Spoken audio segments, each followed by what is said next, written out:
I'd never been a electric vehicle fan. I've always driven trucks, worked out in the oil field. I never imagined owning a Tesla. I was the guy that was like, oh, those look kind of dweeby. And then I drove in a Tesla. I'm like, holy shit, these are spaceships that are, they're like really fast golf carts that are fun. These other auto manufacturers like GM, Ford, that have been around 100 years, have tried to invent this and have failed. And Tesla said, you know what, once we get this, we're going to distribute it to everyone. And there was a lot of call out of BS on that. And literally he sent it over to Ford within a week. Why do I care what my truck looks like as long as it's the baddest truck on the road? It's like if you get in the Cybertruck, or really if you rent a Tesla for a weekend, you know, you'll be sold on a lot of factors, you know. So I can imagine if you try this full self-driving, you know, how easily it'd be able to, you know, not want to go back from it. Mm-hmm. What vehicle other than the Cybertruck has the best clearance? Warning, may contain doorstops with wheels, 48-volt technology, steer-by-wire, 17 inches clearance, and/or peanuts. I am Woodstock.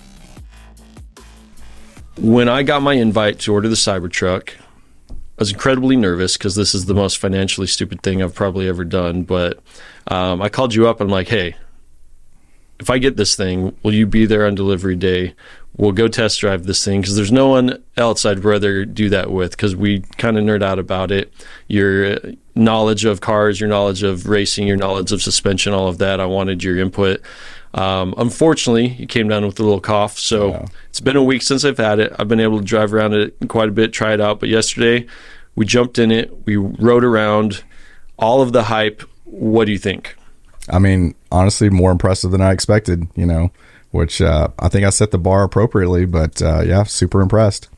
So we were talking yesterday about all the different technologies that are in the car.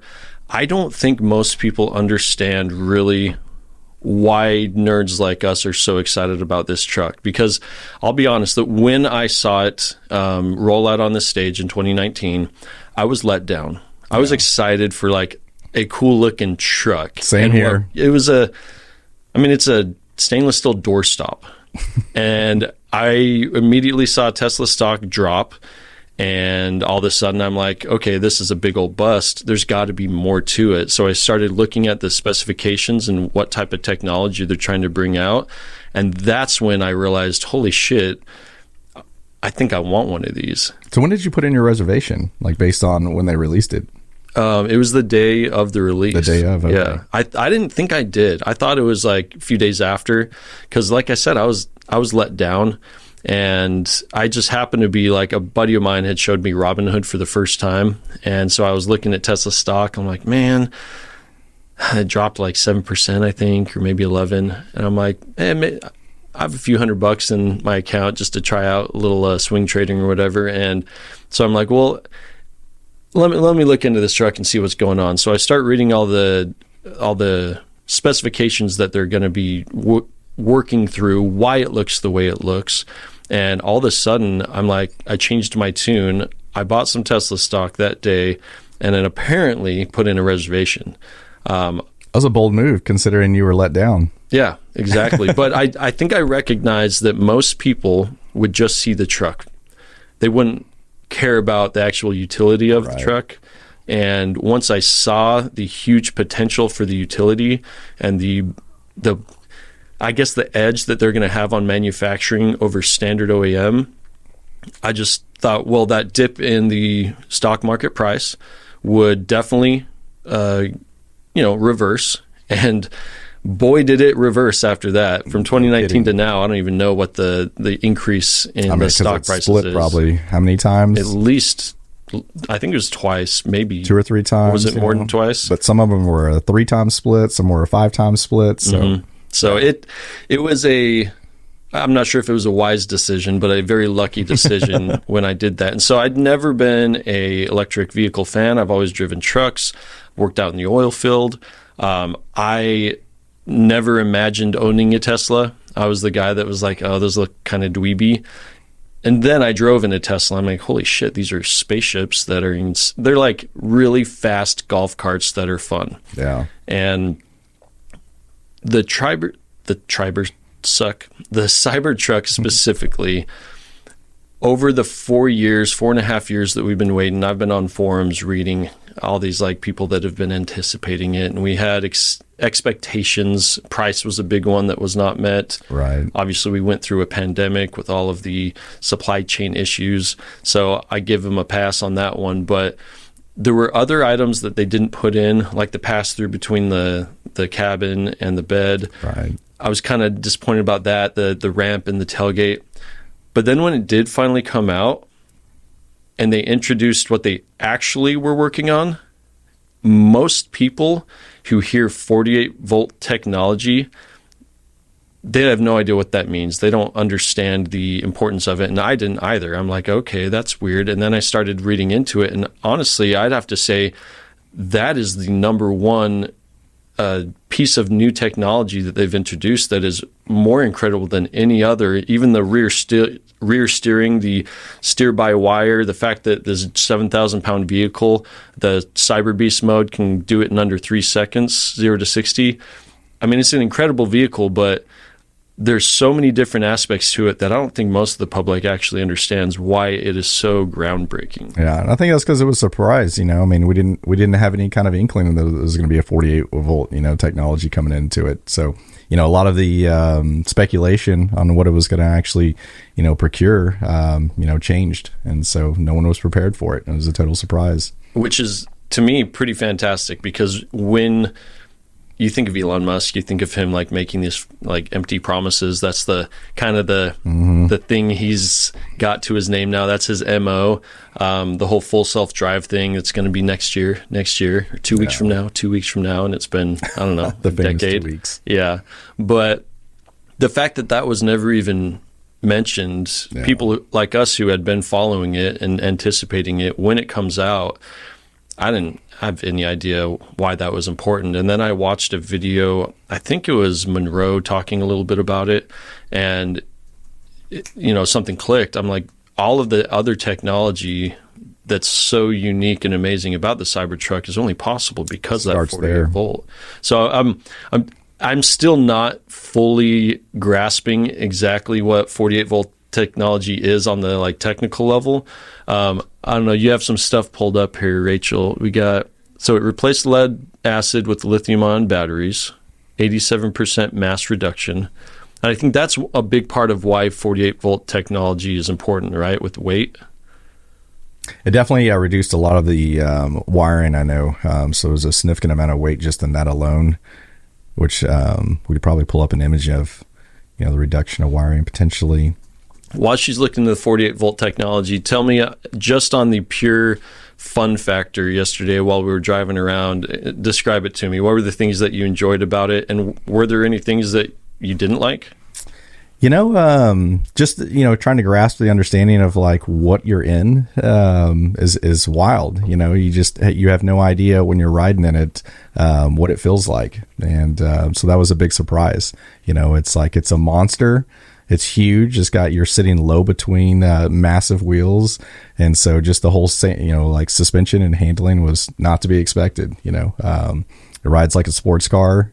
That was not to be expected, because it's so big when you get up next to it. I guess I didn't.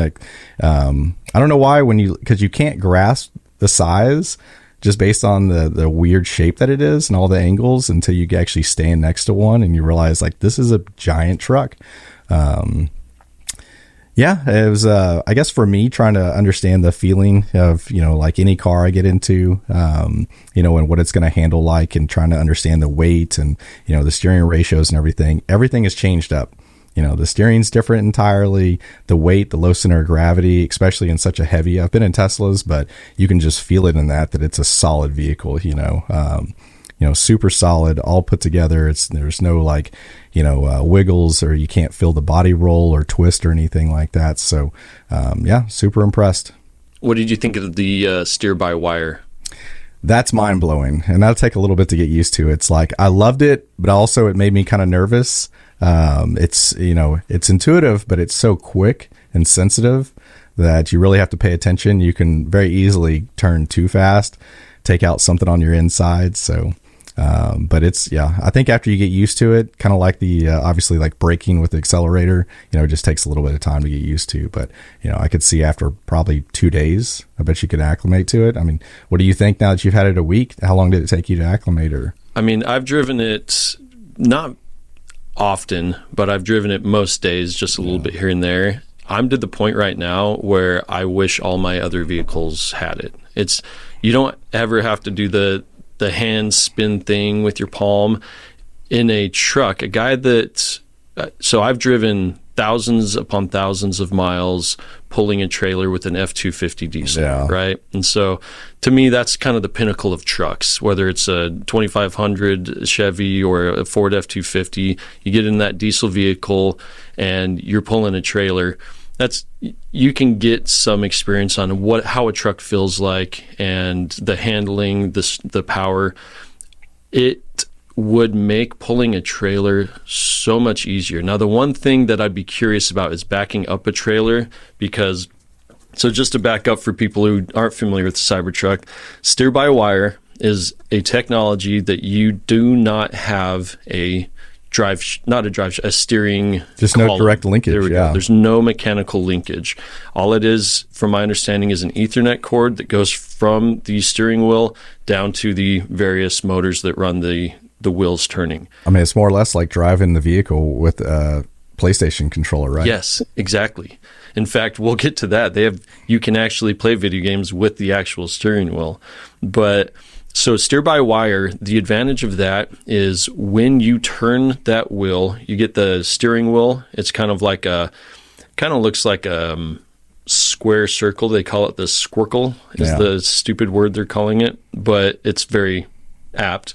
You do one half turn, even a less than a half turn, and you are doing a donut smaller than most sedans. Yeah, smaller like than a small smart car or something. Yeah, well, I don't want to go that far, but like I have like a Miata, maybe. Yeah, it's probably about as tight as a Miata. I wonder if they have like a chart of like comparison. I'd like to see what the actual radius is. And I was geeking out so hard yesterday when they had an update.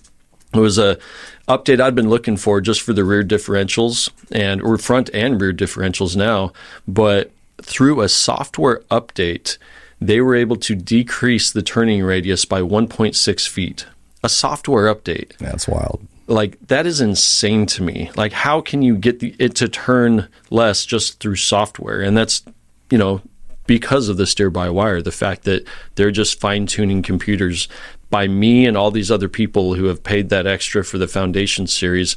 We're pretty much beta testing this truck, and they're gathering all this data and are able to consistently make it better and better and better. I'm honestly surprised it happened that fast, because it's been a few months, and they obviously haven't put out that many trucks. I think maybe about 4,000. 4,000. Yeah, when they did that recall that everyone brings up to me every single time, the recall that took like 10 seconds per truck to fix, they said that they recalled just under 4,000, and that was right before I got my delivery. My delivery got delayed like a week or two because of that. Yeah, that's impressive. That they took that little, data and then put this large of an update into, not just a small update. So, it's wild that we've transformed from a situation of vehicles being you get what you paid for. Once you bought it, it's like that's how it is, to now being able to have something that's going to consistently upgrade.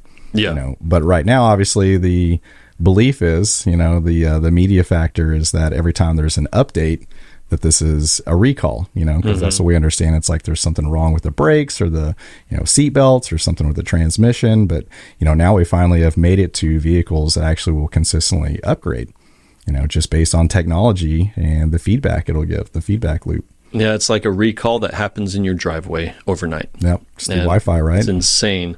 So steer-by-wire not only allows you to have that tight turning radius, but partially because you have a rear wheel steering. Right. And they've had vehicles in the past with rear wheel steering. That's hard to say. The reason I've been told by a few mechanics that it's a nightmare on that is because you have that steering column and you have a mechanical linkage. So by taking that out, not only are you dropping an insane amount of weight from all of that material that would be needed for the hardware, but all you have is that wire that goes back to those turning motors, and you actually have a very consistent turning radius depending on how fast you're going. And then you actually educated me on something yesterday about the steering, that after you get up to a certain speed, the back wheels stop turning opposite the front wheels and start turning the same way. Right. So all of a sudden, explain to me what you're talking about body roll. Yeah. So the physics on a car is whenever a traditional car turns with the front wheels, your rear wheels are stationary. And so what it does is it shifts the weight to the outside of the vehicle. So when you're in a turn, we've been always fighting body roll. Older cars had worse body roll, taller vehicles, heavier vehicles, especially pickup trucks, So we have sway bars, all this mechanical technology that we've implemented into vehicles to try to reduce that. Porsche would be a good example of they've, done a good job of utilizing that mechanical side, and now they have a lot of software as well doing it. But with this system, it's ingenious. You're able to use that rear wheel turning to tighten it up on slow speeds. I think it's around 40 miles an hour. It changes over, and then it actually turns the same direction as your front wheels. And what that does is it moves the weight to the inside of the turn. So it just eliminates body roll without having to have all that mechanical linkage down there. And this is why I like having you on, because I've never raced a thing in my life, so I didn't even think about body roll, but I do plan on taking this thing off-roading and doing a little Baja. I'm not sure where the best place in Texas to do that is. Probably just find a field and go. I'm actually more curious to see this thing on a racetrack, actually taking a hard turn, being 7,000 pounds and, not having that body roll. I think it'll be incredible what it can actually do. Have you seen the safety videos? They did that. They released all the safety tests when they finally released the truck. And there's a rollover test where they get this giant battering ram and they slam the side of a vehicle and see how many times it rolls over. Right. It wouldn't roll. They could not get it to roll. Isn't that crazy? The center of gravity was too, so right? low. Yeah. So it's supposed to catch the tires and then design the roll, couldn't roll the thing. So I'm sure you could probably get this to roll in a real life situation. If you hit a boulder and you're going 70, it's probably going to flip it over. But I don't know. Maybe it's probably going to just pulverize the boulder. But to have that confidence, if you're on a hard turn, or just say in your civilian life on the highway and you swerve around a 2x4 or something in the highway, that you could actually make that without having your whole vehicle slide or roll over. And I'm excited for the more and more updates, because the more data that's sent back to Tesla while driving this in these situations where you're swerving, they're just going to get more and more and more and more information. You asked a question to me yesterday about the suspension. That's something I'd like to look into more, whether it has independent suspension that's actually electronic, or whether it's, I don't know enough about suspension to even know what questions to ask. But I know you've rented a few vehicles that they have like a lot of electronics in every single wheel to individually make sure that the tire is stuck to the ground. I'm very curious whether the Cybertruck has something similar. Yeah, I think Porsche is kind of leading the market in that right now with the four-wheel independent suspension. But being that it has, it's air suspension and it can, change on the fly, I don't see why not. And it may be something that, it may be mildly involved in the vehicle now, and just something that they can improve over time.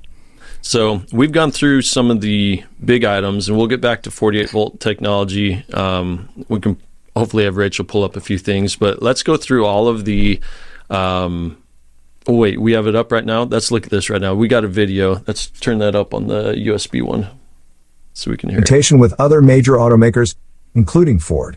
The Tesla Cybertruck uses this 48 volts electrical system, which is a departure from the 12 volt systems used in most other vehicles. While 48 volts architecture could lead to a significant change in how automakers wire and electrically engineer their vehicles. However, the transition to 48 volts architecture is not simple and will require a major shift in the vehicle supplier ecosystem. Despite this, Tesla's move could potentially lower the cost of components and increase the number of workers who understand 48 volt systems. We're listening to you on news. What's going on? Out of sheer embarrassment. You can just turn down the audio right there. But so the chart, for people who are just listening, there was a chart of a standard vehicle, and it had nodes across the entire vehicle. We're talking about the window up and down, all the different buttons, lights.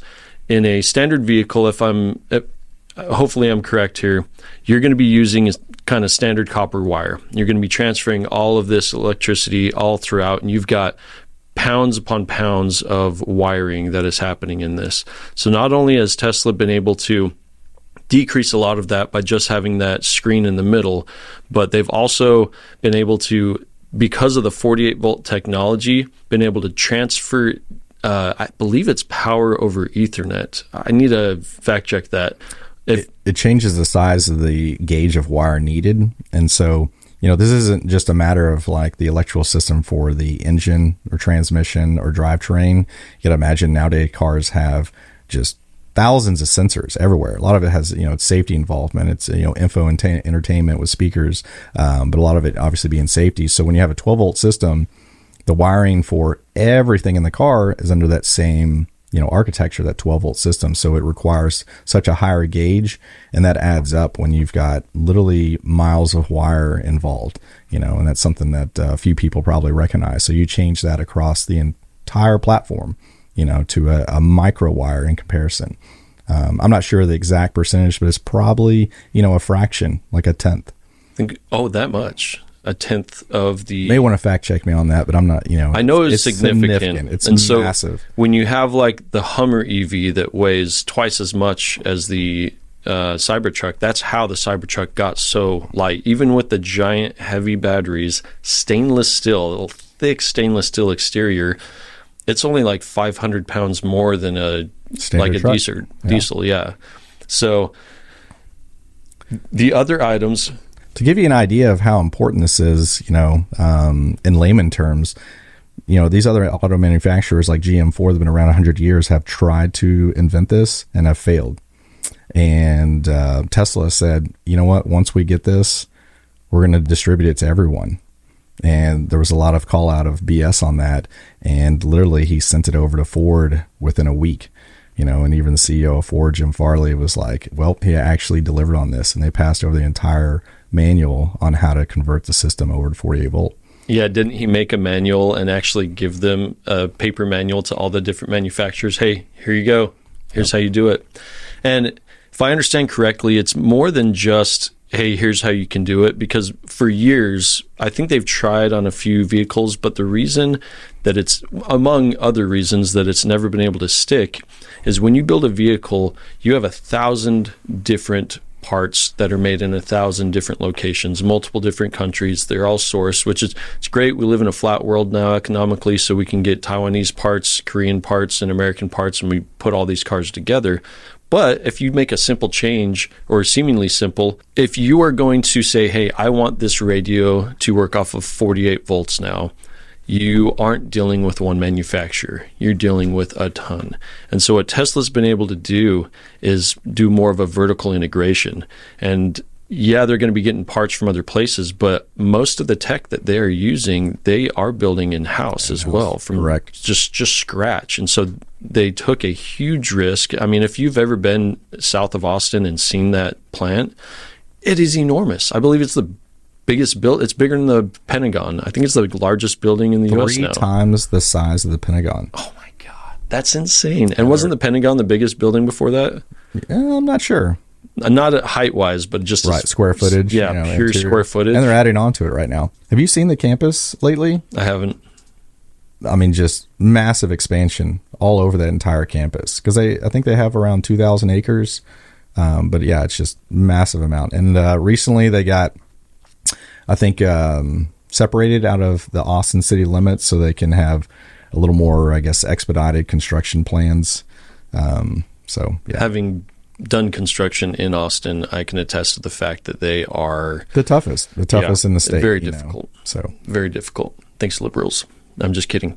All right. It's the world's largest low-rise office building. The entire U.S. Capitol building could fit inside any of the building's 5 wedges. Oh, this is the Pentagon. Yeah. Okay. So the Pentagon is the world's largest low-rise office building, or was.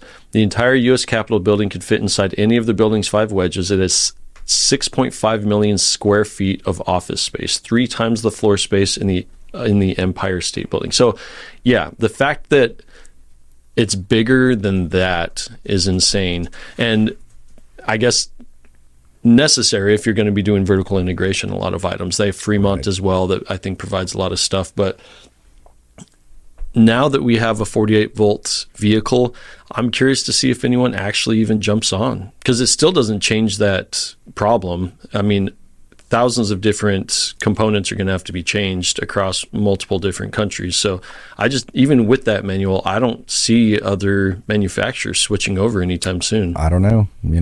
Time will tell. It's definitely going to be a difficult, transformation for every auto manufacturer. So let's go through some of our favorite things that this truck has that there may be in other trucks, but most trucks do not have. We've already talked about steer-by-wire, the importance of that. Rear wheel steering. Gosh, that is hard to say. They have I think the trunk, the bed plugs is, I think, of a first of its kind. It's got a 240 volt, 50 amp plug back there. Yeah, first of its kind. First of its kind in the bed of the truck. I'm pretty sure you can throw a welder on that and weld. I haven't seen any videos to prove it yet. There are, yeah. Absolutely. There are? Oh, you've seen them? Mm-hmm. There you go. I've seen people like camping back there with that cyber tent. They plugged in an air fryer and a water percolator, ran it for 30 minutes, and it took 1% of the battery. Nice. So an air fryer pulls a lot in there. So you can run an entire home on its basic necessities for up to 3 days. Part of the Foundation series is you get a home backup system. If you install that, your power goes out in the whole neighborhood. You can plug in your truck, power that home for up to 3 days. That is insane. What else is there that has, well, it's the fastest truck out there ever, at least production. Maybe there's some faster that's been modded up. The dual motor, or the all-wheel drive with the dual motor, I believe they've gotten it. Officially, it's over 4 seconds, but I think there's been some third-party testing you were telling me about that's consistently, 3.8, 3.9? Right. 0 to 60. Which is on the level of a Porsche. This is on like a 911. Yeah, you said you were in a V8 Porsche the other day, and the Cybertruck's faster. Correct. That's insane. At 7,000 pounds. At 7,000 pounds. And the Cyber Beast, if you pony up another 20 grand, you're going to be getting down under 3 seconds, 0 to 60. And then you're talking about supercar level. That's like Bugatti, $2 million, $3 million cars it takes to get to that level. And everyone's complaining that it went from, they claimed it was a $39,000 promise, and now it's $100,000. Let's talk about the nuance there. So the original pricing, they were going to have a single motor, a dual motor, and a tri-motor. The single motor was supposed to be coming in baseline at 39 grand. The dual motor, I believe, was 49 or 59, one of the two. I think that was the 49. 49. And then it skipped 20,000. And then it was the 69 for the tri-motor. Right? So apples to apples, the all-wheel drive model is the dual motor. So it was originally $49,000. Now it's coming out at $79,000. So that's $30,000 more. That's a lot. I'm not going to lie. A lot of people had sticker shock, and I was one of them. I'll give them a pass because when they released that, it was right before we learned about this thing called COVID, which I cannot stress. I do not want to talk about that with you. But everyone, all pricing, I mean, OEM, the standard industry, they completely shut down because they couldn't get chips. The cost of everything, especially steel, which the Cybertruck is made out of, skyrocketed. And so people complain that it took 4.5 years. People complain that the price jumped. Let's give them an asterisk there. Like, yeah, that sucks. That was disappointing, but can you really blame them? But when you take a look at it was never $39,000 and even $49,000 to go to 48 volt technology, steer by wire. The rear wheel steering, I think they were already promising that, but I'm not sure. I don't remember that being part of it. Maybe not. Yeah, I don't think so. But those simple items, seemingly simple items, added into it, and now we have a dual motor all-wheel drive. I believe is coming in at $79,000, or will once it's available post Foundation series. Especially that these things are on the level of some of these exotic cars that are costing $150,000, $200,000, $300,000, $500,000. everyone who's bitching about the price needs to calm the fuck down. Well, at the same time, it probably follows about the level of like beef prices on the increase, with inflation. That's a good point. During those years, I mean, 5 to 9% inflation. So if you stack that up every year, it's probably fairly consistent with, the increase in just commodities, and that's not even with obviously understanding these new inventions or, factoring that in. So, and the fact that it took so long when you realize that this is truly cutting edge, first of its kind technology, I will give them a pass any day. Well, the reality is what is it worth? What the fair market will pay, right? And so a couple of people have auctioned these off, and the last one went for $260,000. So that's that high. That's what your truck's worth actually out there. There's a couple online right now for sale for 160. Okay. So it's a little. I think it's gone down since those first few releases. But those are just a purchase price, or that's not an auction. That's on. Oh, I don't know. I guess it might be an auction situation. Plus, someone posted a link from like Facebook Marketplace, as if you can actually believe that. Let's see if we can find one for sale right now. Do a little search. So. Other things about it that I freaking love, the tonneau cover, although it did seize up on me day 2, I did look up online with some help of some Redditors, and I was able to not hack, but find the passcode to get into the service menu, which you're not supposed to do as a standard customer, but it was very simple. I logged into it, I pushed a single button, it was fixed. I went from thinking the motor was fried out to all of a sudden it works fine now. Yeah. The screen went blanked out on me. I believe it's a famous, like, millions of views TikTok where a guy was pissed off saying that he went through a car wash and now his car doesn't work. It's all bullshit. In the video, he pushes the 2 buttons and it makes this popping sound. I had that exact experience. I was trying to fix this tonneau cover without knowing the service view, and I went to reset the screen. Apparently, they had a bug in the latest software update to where if you did that, the screen wouldn't turn back on. But again, through searching online, getting some help from Reddit, I found out that if you put it in a deep sleep for a few hours, it would pop back on. So they've now since had an update. I haven't tried it. I'm going to go check out, see if I can reset the screen without having it do the turn off. It's probably just a hard reset then. Yeah. So up on the screen, we've got a used 2024 Tesla Cybertruck. This one's got 83 miles. Oh, that's not used. What are they talking about? So 149, 159. So yeah, we've got so around 150. Yeah, 200 miles, 62 miles. So you could purchase this thing for $100,000. Tax, title, license, you're going to be paying, another 10 grand on top of that. But selling it for 150. The top one though sold for $244,000. That was that first one to that Porsche Orlando. I think they just wanted to do a tear down themselves and understand the technology. And I'm not surprised with Porsche because, like I said, they're really leading the market right now on, suspension handling, 4-wheel integration of power, power to the pavement. It's impressive. If you haven't been in a 911 with a good driver, I recommend it. Don't go in a 911 if you're not a good driver, from what I hear. I hear those are death traps if you don't know how to use it. I would say much safer than most cars, actually. You think so? Yeah. That rear wheel steering, I hear people just lose control. It's the software really, helps you out with traction. Oh, like massively. One of the newer... it's... I would say something like the Corvette is more like an old school muscle car that'll get you in trouble real quick. It's wild. That makes sense. So, tonneau cover, push of the button, that thing rolls up into a hidden compartment. Another click, closes, immediately locks. You got the frunk, which I actually use more than the bed right now for like groceries and stuff. We went to IaW, no store does more. Got a roadside delivery, and when they come to the window, anyone from Texas who has experienced it, they come up, very kind people. They hire great people, the best people. And they say, where would you like it? And I was so excited because I just clicked my little frunk button and it automatically opened for him, and his eyes went wide and they loaded the groceries in there. I clicked the button, it went down. I felt kind of stupid, but also it was fun watching everyone's, Does that maintain any kind of ambient temp in that frunk? I don't think so. Okay. I think it's standard trunk. Right. Okay.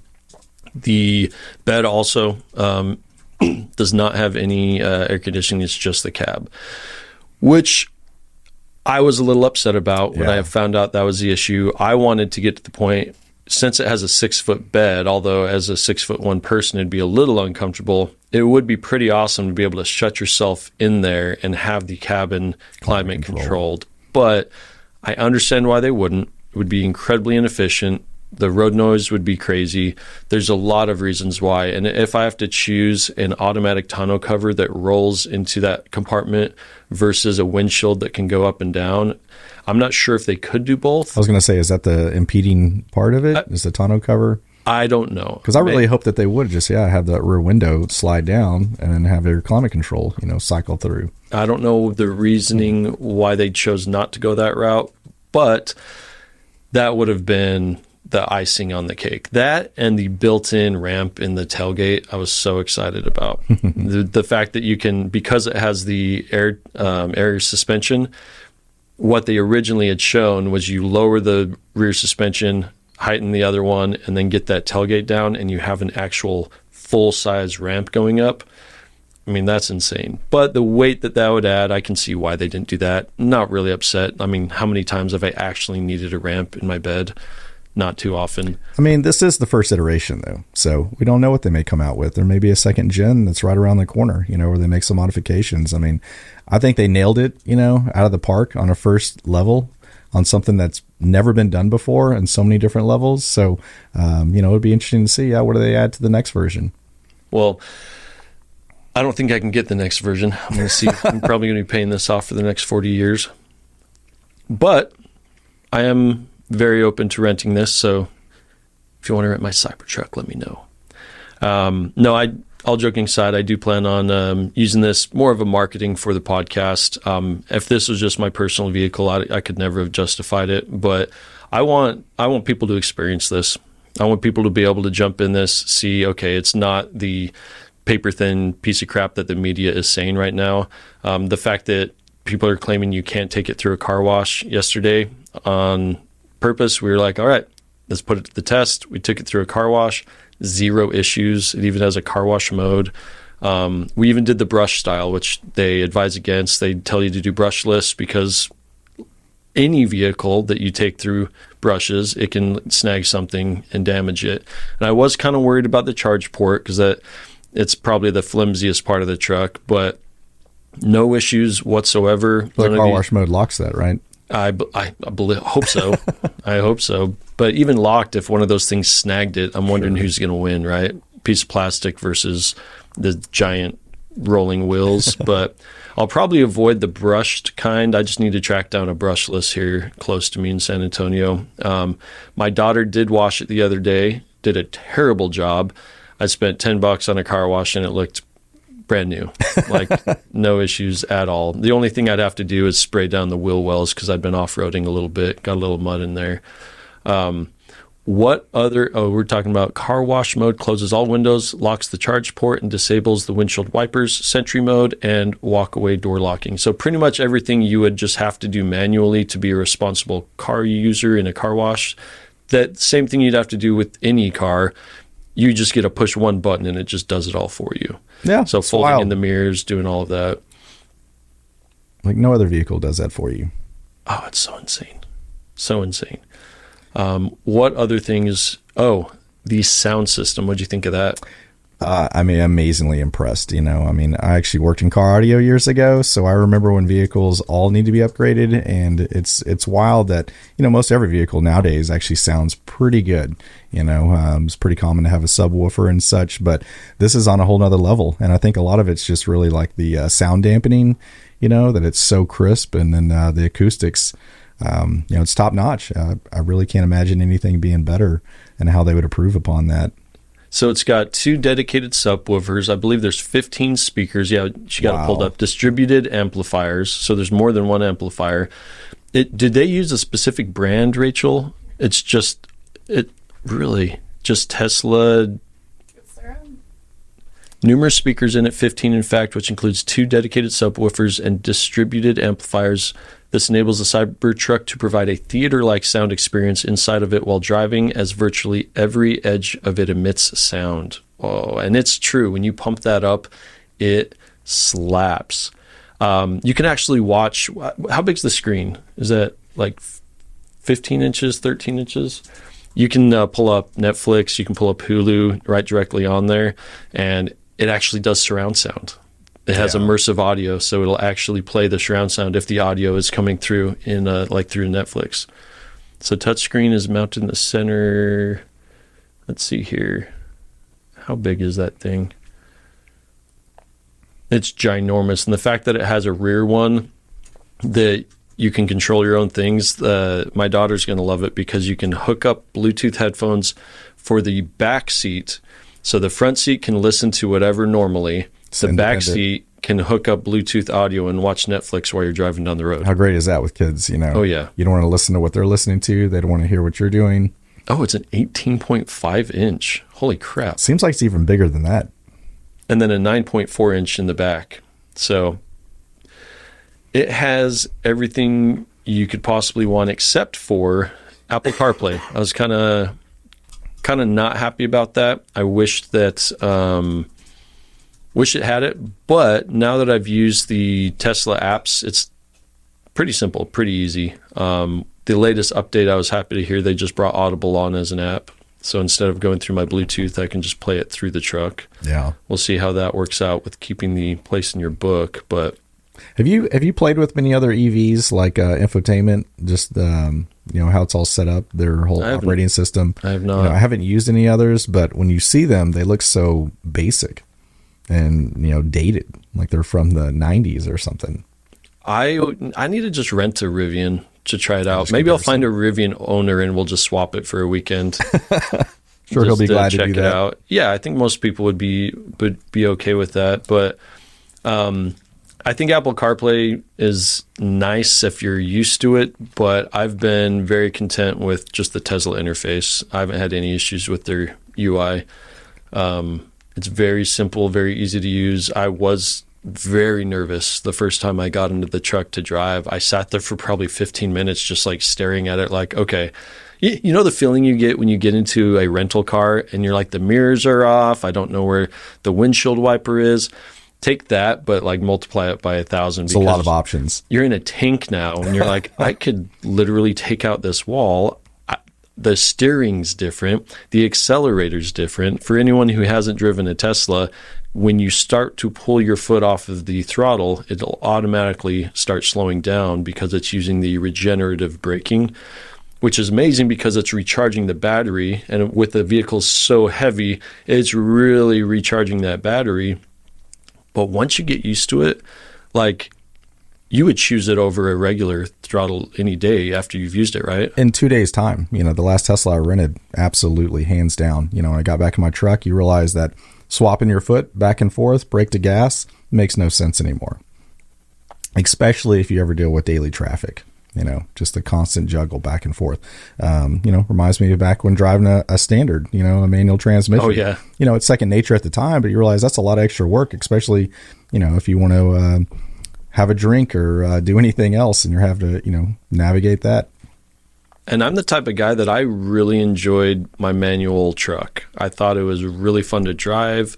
The control you could have over the back wheels is unparalleled. But it'd be nice to be able to turn that off. And that's why I'm very excited for the full self-drive capability, which is not currently available in the Cybertruck because it's such new technology, different size, different braking, different weights. They have to get a lot more data before it's available. But according to Elon Musk, it's going to be available in 2 weeks. Of course. So I'm hoping sometime this year we can at least have a beta testing of that. I would definitely sign up for it. I wouldn't use it too much in my scenario because with me just kind of driving it around a little bit here and there, there's not much use for it. I don't have a commute. It's when you have a commute that I've heard that people that go from full self-drive to a different vehicle, it's like they can't do it anymore. It's like removing a limb. That's one of the biggest critiques of the Cybertruck, actually, is all these people with Model S's that had a quality full self-drive experience. They don't have that anymore. So they're like, honestly, I'm just going to keep driving my Model S. Even though the Cybertruck's so enjoyable in other scenarios as a daily driver, they can't go back. But us plebes who have never experienced full self-drive, we have no idea. Yeah. But I believe it because it's like if you get in the Cybertruck, or really if you rent a Tesla for a weekend, you'll be sold on a lot of factors, So I can imagine if you try this full self-driving, how easily it'd be able to, not want to go back from it. Mm-hmm. All right. What are the other cool things about the Cybertruck that we have not touched on? The freaking giant sword of a auto wiper. I'm nervous to replace that. Hopefully that lasts a few years because I don't want to be spending a few $100 a year to do that. Yeah, it's a giant chunk of rubber, so maybe it'll last a little longer. They're normally really thin and flimsy. So, Well, it also has built-in sprayers. So that's one thing I didn't realize was most cars have it in the hood and it sprays up. This one, it comes down because it's normally in the vertical position. It comes down, and then right before it starts coming back up, it starts having these just small little sprays, but across the entire length of that rubber, right? There's these little nozzles, and so it's just scraping up as it sprays, which is really cool to watch, and it's very it works well, let me put it that way. Do you remember that there was an idea of using lasers for this? They actually, and I think they may have even filed a patent. Like they actually developed the technology to use a laser in place of the windshield wiper. Interesting. Shining right at your face. I don't know how that would be a good idea, but I guess it's shooting. I think you can do depth windshield on lasers too. A lot of laser technology. I mean, obviously, like getting LASIK, surgery, it's shooting into your cornea at a certain depth and stops, based upon a pinpoint, I guess, area. So maybe some of that technology. I don't know. Obviously, they didn't implement it, but or maybe it'd be above you going down. I don't know. That was my thought: shooting up or across the side. So a bug hits you and it just zaps it off. But I mean, what about for water? I don't know. That's wild. Yeah, it's like the heat transfer. That would be sweet. Oh, Tesla's crazy laser. Let's pull that up, Rachel. There you go. Oh, is my computer being And it's actually a patent, so it's a real thing. Published the U.S. Patent Office. Let's see here. Of all the crazy ideas Tesla has thrown around for wipers in the past, the patent for the automaker's pulsed laser cleaning of debris accumulated on glass articles in vehicles and photovoltaic assemblies, that's all one title, is among the most interesting. Originally filed in May 2019, Tesla recently had the idea published by the U.S. Patent Office, meaning if the office does not ultimately grant the patent, the public can still learn from the work and perhaps develop another system that could be granted. That's so cool. So it's a laser on the hood. Shooting up. That does look like it would be shooting at your eyes. Yeah. So hopefully that doesn't... Maybe they're like, you know what? We've already pushed this far enough. Let's just hold back on this. We've already completely changed the electronics of the whole entire industry and provided steer-by-wire, something that no one has been able to successfully do, although they've tried for years. I think Porsche is the one that's been trying to get a production vehicle. They pushed hardest, but have still not made a production vehicle with steer-by-wire. You might want to check on that. I'm not sure if that's accurate. That's to my knowledge. They haven't done it yet. A few of them, like you said, they have four-wheel steering, but it's all mechanical linkage. The other items about the Cybertruck that I freaking love are the various different modes that you can use the airbags for. So I have it set to where it recognizes my phone automatically. I don't even have to take it out of my pocket. I just walk up to it, automatically unlocks, get the ventilation going, sets my seat exactly where I want it. It's going to be an entry mode when you walk up to it, meaning it's going to be all the way down near the ground, easy entry and egress. But then as you drive, it'll set to my preferred height, which is high because it looks cooler. But as you get faster, it starts lowering down for aerodynamics as well. You can also set it to an off-road or Baja mode.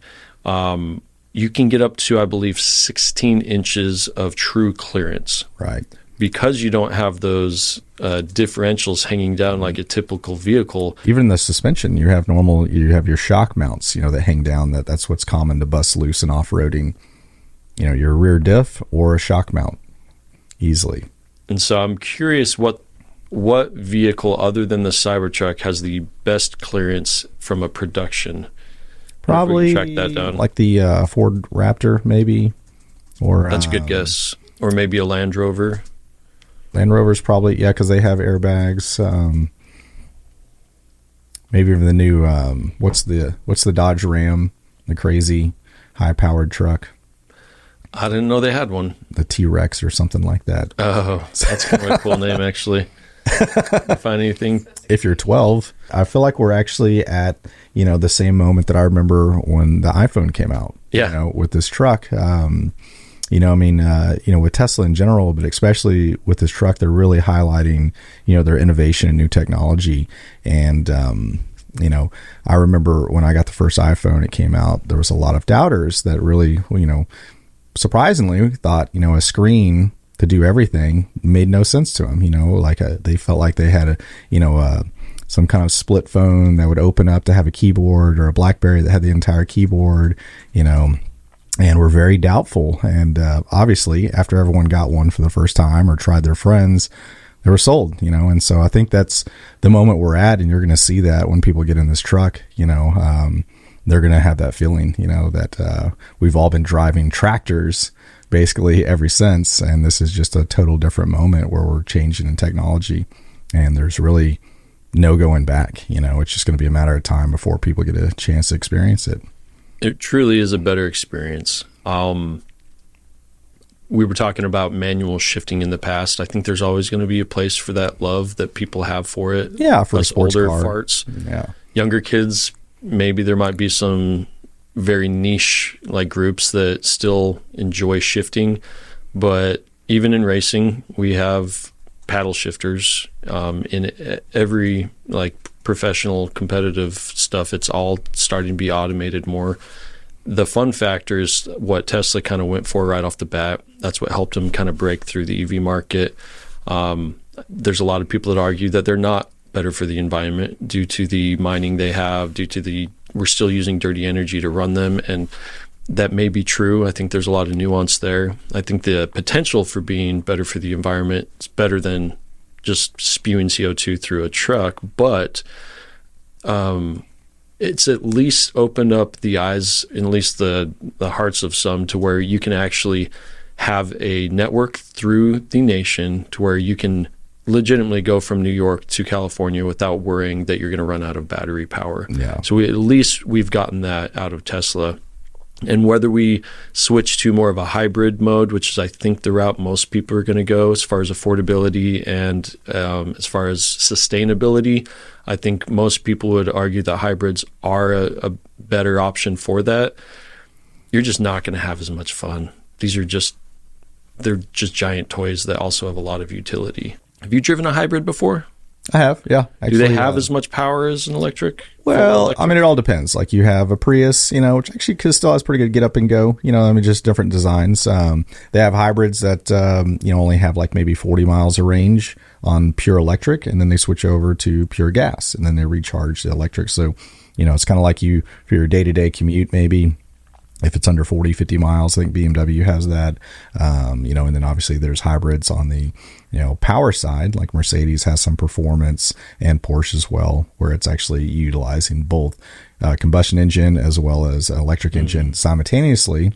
I think even Ferrari has this. I'm thinking Lamborghini as well. So more on the performance side, using both in a hybrid situation as well. Gotcha. So on the clearance, what did we find? We got 17 inches. I think that's a roundup. I think it is. At full height, there's 17 inches of ground clearance, although that's in extract mode. Okay, so extract mode, for people wondering, if you put it into the off-road option, you have to be in park, throw it in off-road. It'll throw you a few warnings. Hey, just so you know, this is not for driving. But say you get stuck on a high center at 16 inches, I guess you can get yourself an extra little inch in extract mode. So 17 inches, that's insane. 16 inches, you can actually go at lower speeds while you're off-roading. So if you're in big boulder areas, you're going to get up there, but very low speed. They now have the differential locks for both front and rear, so any rock crawlers are going to be way more successful. I saw a few videos on YouTube. I kind of have to make fun of them. A lot of these Cybertruck reviewers have no idea what a truck is. It's like they've never been inside a full-size truck, because they'll make comments like, man, it's so hard to see, like you can't see what's in front of you. I'm like, try jumping in an F-250. Yeah, it's bulletproof in capability. That's not going to change the driver. Yeah. If you've never off-roaded before, you don't understand like the crawl path and where to put your tires at, you're still going to mess it up. I think someone got one stuck on the beach, and you see this in Nantucket. Yeah. And it's like, yeah, it's loose sand. You're definitely going to bury it. You're in a 7,000 pound vehicle in loose sand and 50 PSI tires. So the Top Gear one they did on off-roading, that one was pretty well done. Those guys actually know what they're doing. They got a Rivian versus the Cybertruck. And I think the Cybertruck won out in that battle right there, but that was before they even had all these newest updates too. They did have an early release of the differentials, so maybe they did have an early release of the full off-roading. I'm not sure. I'll have to go back and watch the video, but the update that we got the other day, they already had access to some of those items. Okay. So maybe it was, but it was pretty impressive. They were taking that thing across some, what do you call those, where it's like, it's just really bumpy, like up and down, up and down. Like a mogul? They were going at like 50 plus miles per hour, and it was so smooth. And then the Rivian went through it, and the back wheels barely touched the ground. It was just bouncing off the whole time. And when I took it off-roading, it was just in a rough construction area where they were doing like grading for homes, but some fairly, we're talking like 12-inch rocks that I'm just rolling over. Like everyone in the car was just shocked by how smooth it was. This is wild. This isn't even like Tesla's forte, Yeah. That's nothing to do with what they've ever been, inventing, and then just all of a sudden go into the off-road world, and produce something that exceeds everyone else in the industry. And it's wild. It is very, it's disheartening when you have a personality like Elon Musk that is so easy to hate in the media, right? It's so easy to get some clicks based off of, for one reason or another, regardless of the stupid shit that he said, the main population has turned against him. And so it's very easy to get those clicks. What is it? If it bleeds, it reads. All the clickbait is the new term. But you can't take away from all the amazing stuff that actually has been done. I wish you would probably... I don't know. Some people think it's hilarious what he says. Some people just don't get why a CEO of multiple high-profile companies are making those stupid comments. But I guess good on him for remaining young at heart. He makes some stupid comments, but they are one in the thousands. He tweets something like 40,000 tweets in a year, so the media is definitely going to find the handful that he says. And he has apologized. He's retracted some and said, you know what, I shouldn't have said that, but you're getting the raw, honest version of Elon. You're not getting a PR firm. Let's be real. Most CEOs, they're not actually, describing their true, honest thoughts, of what they're producing. They're not even sending out the tweets. It's someone managing them. It's a PR firm. Hey, PR, give me a statement that I can say. Just like politicians. What do they say? The best CEO is the one that doesn't do anything. When you start making waves and trying to actually change things is when you lose your job. But they did have a vote recently. Did you end up voting? I did. I did not, because I went to do it, realized I had a meeting coming up, and then forgot about it. It's about 10 seconds, Yeah, I know. I got about, probably 3-4 reminders of it. I think it's, they're really wanting the shareholders to vote on this one, obviously. A lot of people online, I don't know if they were troll farms or not, but a lot of people were pushing to vote against Musk. I don't know. What was the outcome? I didn't even see. I don't think it's finalized yet. It's not finalized yet? So I think the meeting's in middle of June.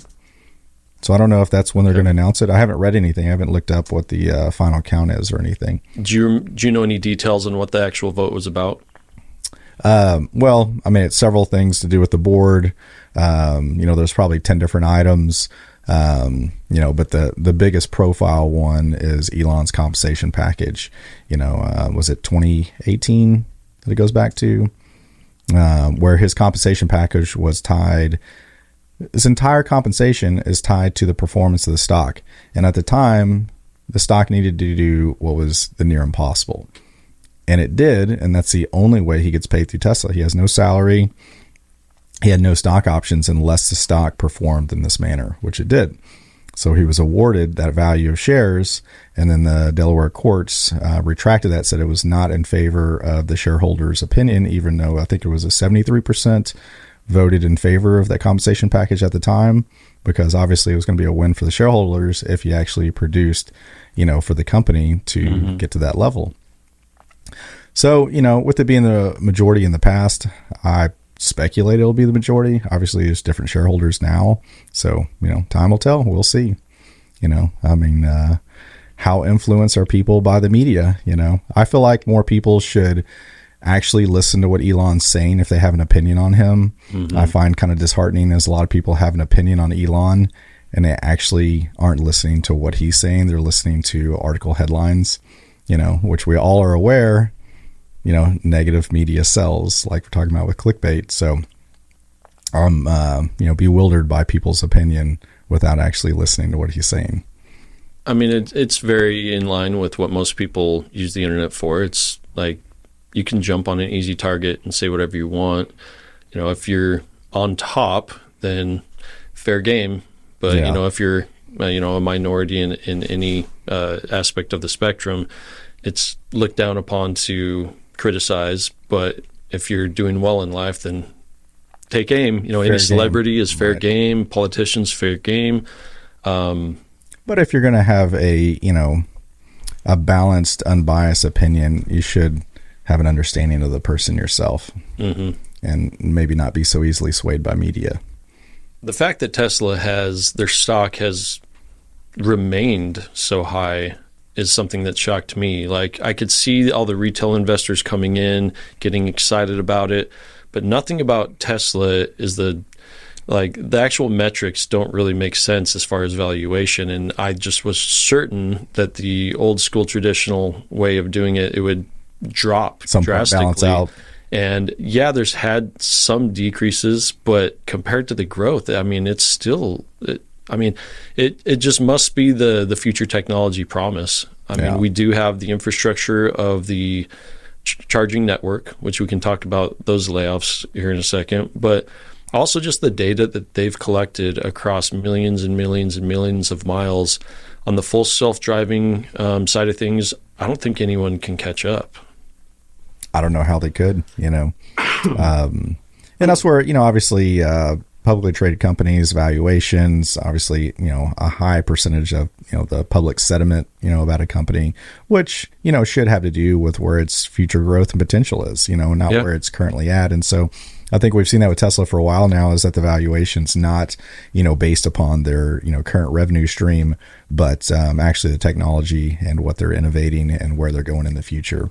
This is a cool chart Rachel pulled up. So it's Tesla historical annual stock price data. So back in 2011, it just goes year by year. So starting with 2011, go into now, we have a 7% increase. Next year, there was an 18% increase, followed by a 344% increase in 2013. So that must be because obviously the Model S came out in 2012.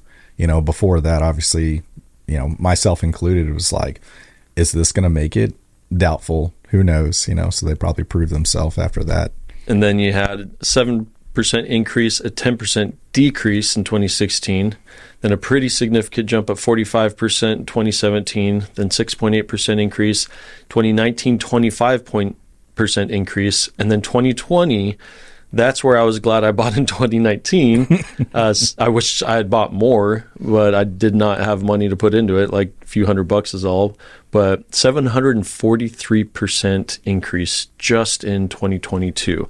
And so I thought we'd see a significant decrease, but then the following year we had a 50% increase, followed by pretty much taking all that away with the 65% decrease in 2022. But then in 2023, we had a 100% increase again. And this year, we've only had a 28% increase. So from 2019 till now, it's still been an incredible amount of growth. So 2019, it was $18 per stock, right? Then what did it end up at, Rachel? That Oh, did you X out? That's fine. Don't worry about it. But, Somewhere around the 170 range, 180. yeah. So Currently. when they came out with the Cybertruck, the actual release production vehicle that we got to drive yesterday, that made me feel so much better because I'll be honest, I was getting nervous. I mean, 4.5 years later, who wouldn't be? Well, no, I'm talking about since I got the invite back in January to officially do it. And then all of a sudden you have these rust stains, you have the car wash issues, you have all these different items, the suspension falling apart. You were falling victim to the FUD. I was nervous that every single person that knew I was going to buy one of these was sending me article after article after article. And so the person I am, I have to do my due diligence and look into each one of those things. And now that I've had the vehicle, driven it, put it to the test, and then worked through some issues that, I'll be honest, that shouldn't have happened. The tonneau cover shouldn't lock up because you're opening and closing it multiple succession times. The screen shouldn't turn off. But hey, it's a state-of-the-art piece of machinery, it's a giant computer. Yeah, I had to reset it and be a little patient, but it works now with no issues. I just have way more confidence in having Tesla stock, to be honest with you. I am not giving financial advice. Yeah, I had a friend that recently did a tour of the factory in Austin, and and he's in tech.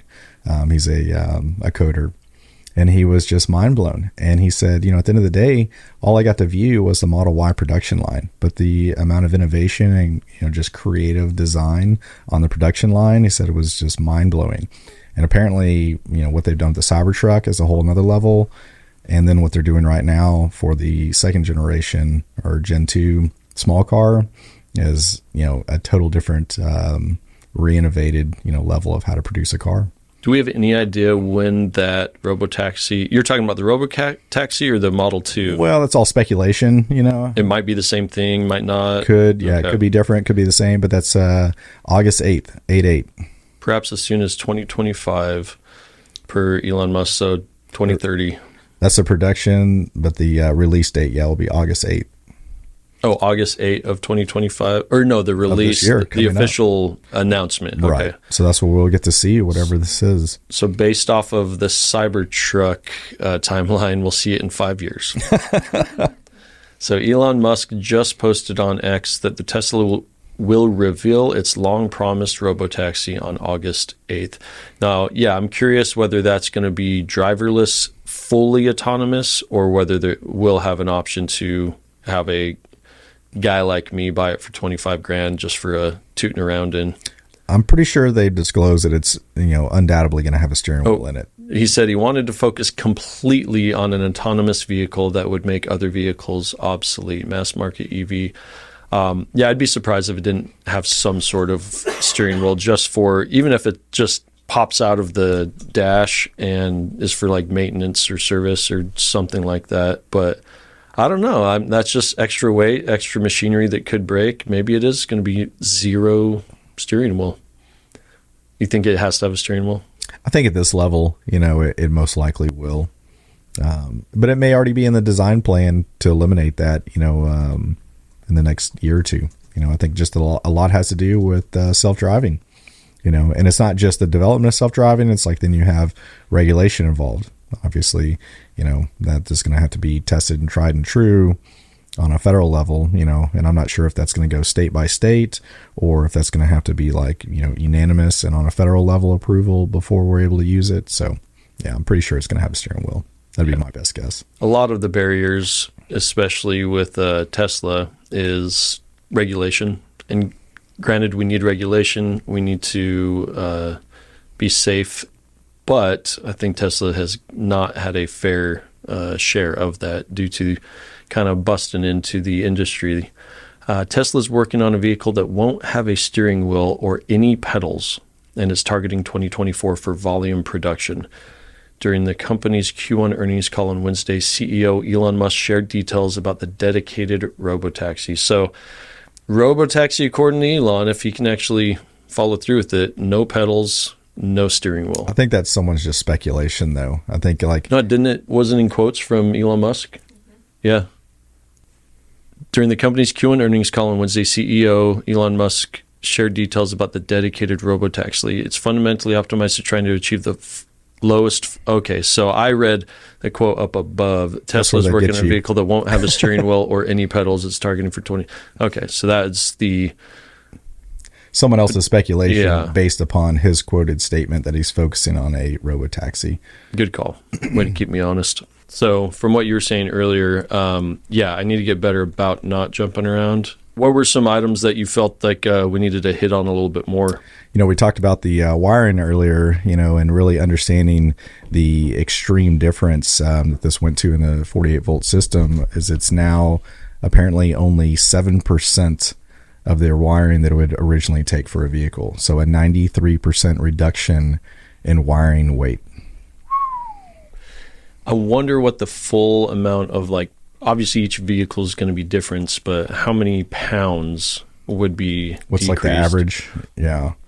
I would guess it's probably in the 150 pound range in wiring in a vehicle, probably about the size of an average human. Wait, scroll back up there, Rachel.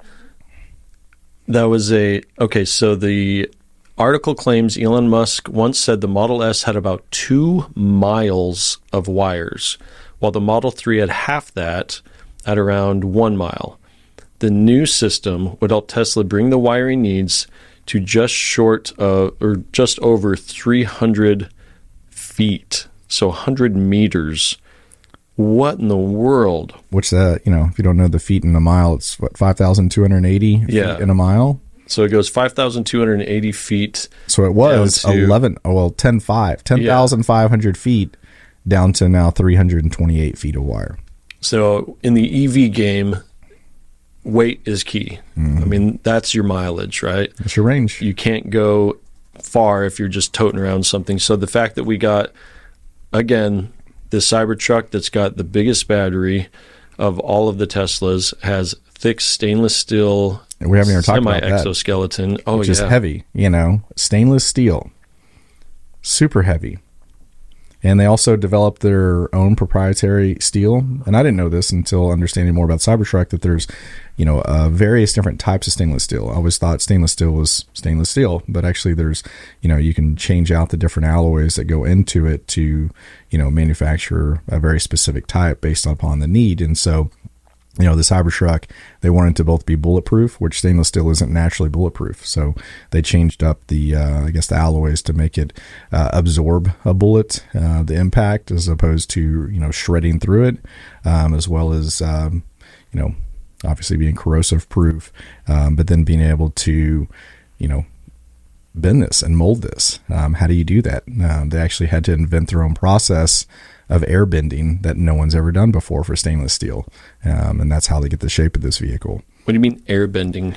Apparently the machine that does this, it floats, it's like microns, but it actually floats the piece on air and uses air pressure to bend the steel into the exact shape. And so they can get a very consistent, and I guess a bend that doesn't tear the metal.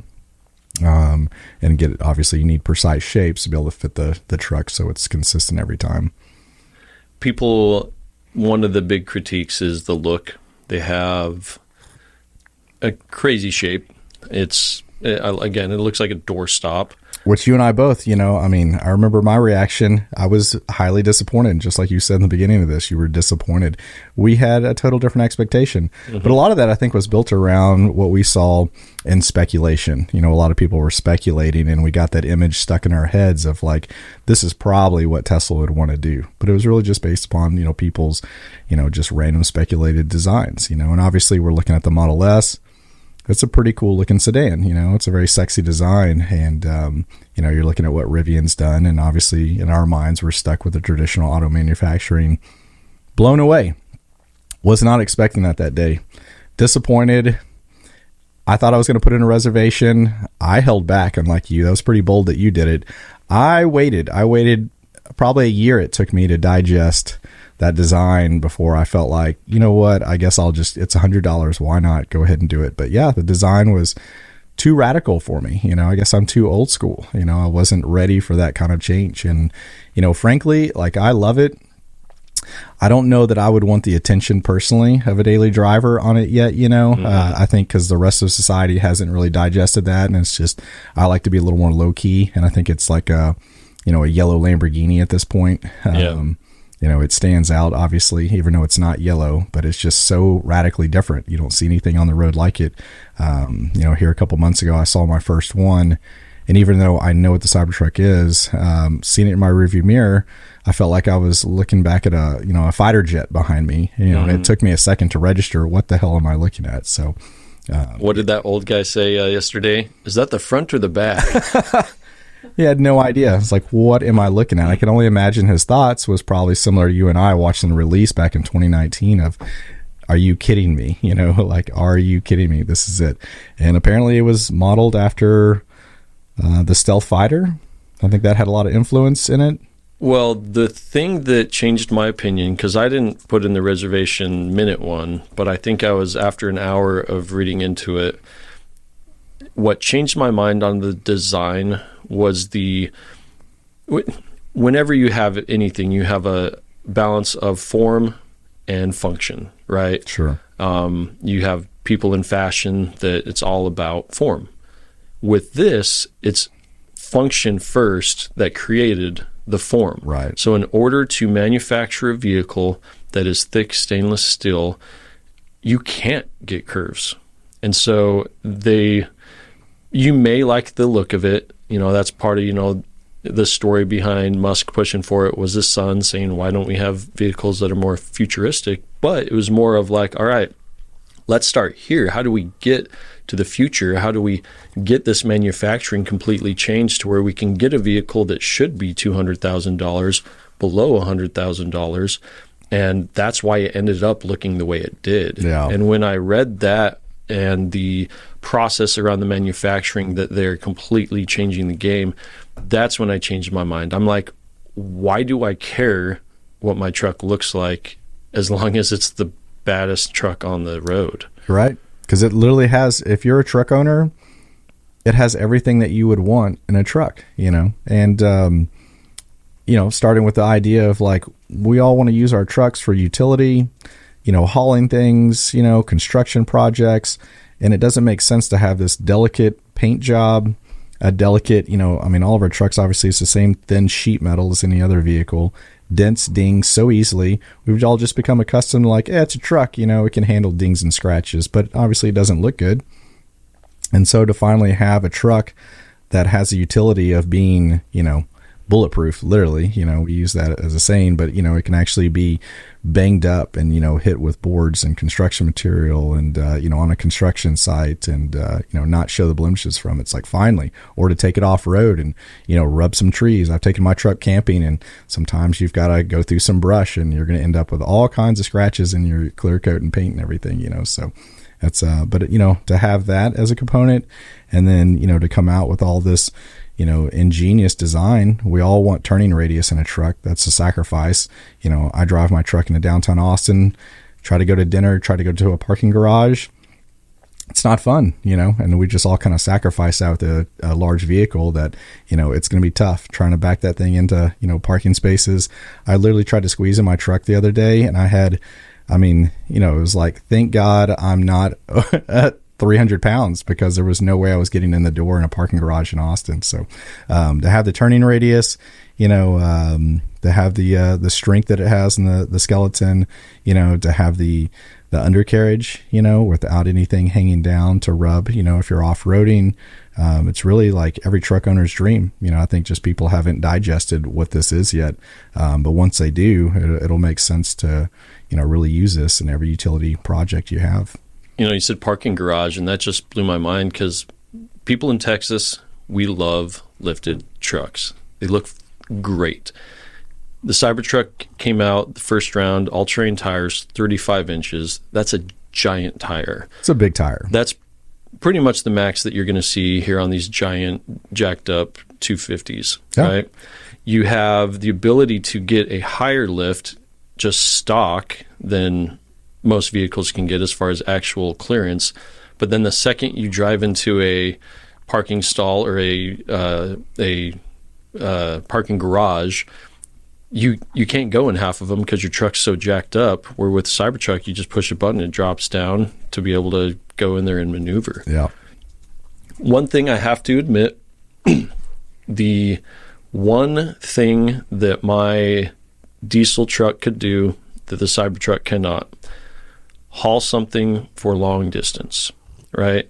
I pulled a trailer from Texas to Maine, all the way over to Washington, all the way back down to Texas. Most of the, I just missed the Southeast, was the only part of the nation I didn't hit, with my wife, my 2 daughters pulling a, like, I don't know, I think it was like a 40-foot trailer, 35, 40-foot trailer.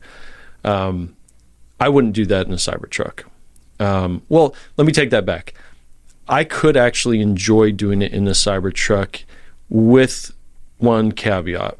If I was with my family, I would probably do it. And here's why. Because when you've got a 1-year-old on the road, you can't drive for more than 2 hours. Right. And the issue right now with the charging network is you don't have pull-throughs. You typically have to back up into them. So what I would have to do, I'd have to stop.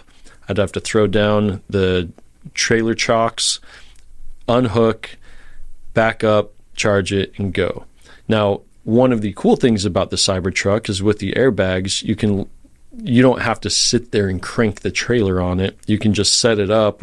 You have a camera right there, and then you just lift your hitch into, or lift your ball into the hitch, and then you hook it up. So it would be easier, but it'd still take you probably 10 minutes to find a parking spot, set it up, unhook, pull up.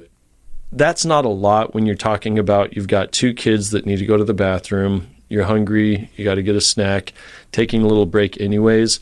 Even with my diesel, even though I didn't have to fill up fuel, I was still stopping, still taking 20 to 30 minute breaks in between. So if you take that into account, assuming you can go, let's call it 100 to 150 miles, that's 2+ hours of driving, that I could see it be feasible. The other reason is we would go from campsite to campsite that really wasn't more than 100 to 200 miles away at a time anyways. And at the campsite, you have a 50 amp plug. So right there, you just get free electric. You're already paying for the campsite. You just plug it in. Interesting. And you're full when you leave the next day. So you wouldn't even need to stop at a supercharger then. Exactly. So if you're going under that 100 to 150 mile range and you're going campsite to campsite, no issues at all. Or you do have to hit one supercharger halfway if you want to go like 300 miles. But you would have to unhook unless there's a pull-through option, right? So if you have a full bank and no one's there, you could be that dick that just pulls up your whole entire trailer side by side and charge it. Nobody's there, you know. At first you'll probably get a pass because it's a Cybertruck and people just geek out on it. But then also having obviously the for people who don't know, the bed extender, battery that you can add to the Cybertruck, and give you that extra range, and so maybe to eliminate those circumstances entirely. Would probably be a good idea. Which is another critique that people had. They promised 500 miles of range. They did not even get close to that. Yeah. If you add the $16,000 extender battery in the bed, it takes up a few feet in the bed, similar to a fuel tank or a toolbox that you'd have in a standard truck. I think you can get to just shy of 500 in optimal conditions. I think they're up to like 470, 480, something like that, which is insane in an electric vehicle. It will be the most distance that any electric vehicle can go in one charge, but still there is that asterisk that you have to install a giant, I think it's like 300 pounds or maybe 600 pound battery. And that's really just going to be for the rare person who, say, lives in an environment where there's relatively no superchargers around them. Maybe they're out in the mountains of Utah or Colorado or something like that. But I remember there was a point where, a few years ago, even not that long ago, where it was the goal of a lot of EV manufacturers to keep producing further and further range. It was like people had range anxiety because there wasn't a supercharger network as developed as there is now. And so, there were manufacturers trying to get over that 400 mark, where Tesla, most of the range was around 250, 300, and a lot of people felt like that's not enough. The reality is that fits 99% of the population. on all of their drives. Yeah. You know, nobody wants to drive in reality more than 300 miles in a day. You know, that's probably what the equivalent of 5 hours of driving. And so it's just extremely low likelihood. So why manufacture all the vehicles that have a range of 600 miles when that's less than 1% of the population's use, you know? And so that's where, you know, we've come back to, I think, where the Cybertruck was introduced in 2019. That was still kind of an objective and a lot of concern people had to have, you know, that range at 500 miles. And then the reality is, you know, they've further developed the supercharger network extensively since that time. You know, I think if we look back at the number of superchargers, it's like more than fivefold, you know, 5x the amount of superchargers. So it's just not necessary. You know, the distance between them is not that far. So you just don't need it. You know, why add that extra weight, you know? Exactly. The only industries that I would think probably would not want to touch the Cybertruck, agricultural, because they're hauling a lot and they can go, you know, over 100 miles a day. And it's round trip, 100 miles, I think would be the safe pulling the max. So it can tow 11,000 pounds, which is up there with the diesel vehicle. It has a capacity to do these giant, large trailers. And if you are pulling horses, you can safely on one battery go round trip 100 miles. I think you can even get more. I think the best test, or I guess the worst test, depending on which way you look at it, it was my home state of Utah. He was going up a pass, Thanksgiving Point. This is very steep, middle of winter, so it's cold battery, which is bad. It was high elevation, or I guess high elevation change going uphill. He was pulling over 11,000 pounds. He was a flatbed with a Humvee on it. So the worst aerodynamics you could possibly think of, going highway speeds like 70 miles per hour, pulling a Humvee up a mountain in the cold. You cannot get worse conditions. I think he was just over 90 miles of range, right? So that's the worst possible, right? So you go the opposite way. If it's warm, if you start on the top of a mountain and you have better aerodynamics, you're using regenerative braking the whole time you go down that mountain. You may have more battery at the end of it, right? So there's actually a earth mover. You know, it's interesting you bring that up. An earth mover, which is one of these massive dump trucks, right? And they designed it that I guess for the areas that it would move materials. They had a big mine. It's going up and down a hill. They've actually designed one that's EV fully, and it generates more power than it uses. Wow. It's wild. And it's because it's moving material uphill. And so you don't think about that in the regen. You're not getting your just standard regen. Wait, it's moving material downhill, right? Actually uphill. So it moves material uphill and generates more power than it uses. The power that it generates when it comes back down to the bottom of the mine, it uses that to supply energy to other equipment. It's actually like a power generator. And you think about it, the physics is like you're moving material uphill, actually downhill. You're moving material downhill because the potential energy will give you the charge. Yeah, correct. Yeah, using that material, which is amazing. They have the Tesla Semi. They've had successful runs that have been going for a few years now. They've seen the cost of ownership could be in the hundreds of thousands of dollars less than a diesel. I just read yesterday that Pepsi has now 36 of their trucks, and Costco actually just purchased one. Again, not viable for cross country. It's more for just like metropolitan deliveries. But I think that all has to do with the charging network. They have to have a little bit different charging network, obviously, for these semis. It's going to be obviously a lot higher voltage. It's got to be a drive-through and everything. So, if we can get that, then I would road trip with the Cybertruck hands down. When I was pulling the trailer, I would often fuel up in the semi-truck lanes. People accepted it. They were kind of upset if it was busy, but otherwise it's very convenient just being able to pull into one of those, fill up. And if that was available for the Cybertruck pulling a trailer, then all of a sudden, instead of charging for 30 minutes, you're charging for 15 minutes, and you're back on the road without having to hook up. Hands down, that would be the most optimal situation. I would go on a full country road trip with that thing. And the speculation right now is the next development is wireless charging. And when that's already existed for a while, we all have that as like phone charging bases, but to actually have that kind of high voltage that's necessary for an EV, it has been developed. Whether or not, that's where Tesla's headed, it's all speculation at this point. Not in the U.S. I don't see it ever happening on our interstates. There's I don't know not about enough continuous, density. but it's more of like a single charge base that you would park over. Oh, I see. And So you charge. just park over it, something Right. raises up and zaps it or whatever. Correct. And that may I be, could definitely see that. yeah, for, semis, Cybertruck, maybe for all vehicles, Well, the charging roads that you're actually driving on exist as well. They've got a couple. They got one in Detroit. They've got one up in I think, Netherlands maybe, or maybe, I'm not sure. I get all those countries mixed up. Sweden, Finland, one of those. And it will charge your vehicle, but it's such a slow trickle that it's not actually increasing your battery. It's just decreasing the amount that it uses. So, I mean, it'll just add a few miles onto your trip versus actually charging it. And I think this wireless charger, if I'm not mistaken, it may actually, as you drive over it, lift up and make contact potentially even. That would make So I don't know if sense. it's so much wireless as just like, like a contact free. And I think the reason why this is being speculated is obviously with the development of the robo-taxi. It's like, how do you charge a robo-taxi without having a human intervention? Yeah. Someone plugging it in.